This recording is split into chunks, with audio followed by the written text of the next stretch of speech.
Hi, I'm Simon with AppliancePartsPros.com. Today we're going to show you how to repair your appliance. Are you ready? Remember, anytime you work on your appliance, make sure it's unplugged or the circuit breakers are off so there is no chance of electrocution. In this video, we'll show you how to replace the silverware basket in the Bosch dishwasher. It's going to be an extremely easy repair.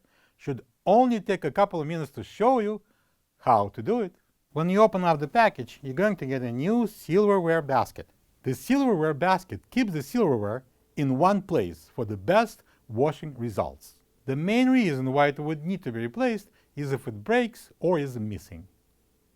Open the door.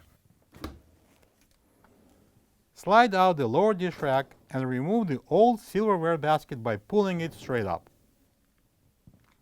This is the old silverware basket next to the new one. If you don't have this part, you can get it from AppliancePartsPros.com.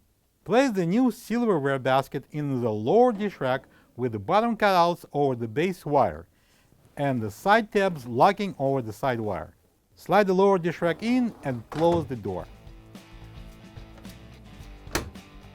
Plug the dishwasher in and enjoy your clean dishes.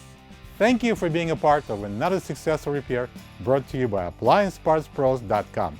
For any of your future appliance repair projects, please check out our other repair videos available on our site, on Facebook, and on YouTube.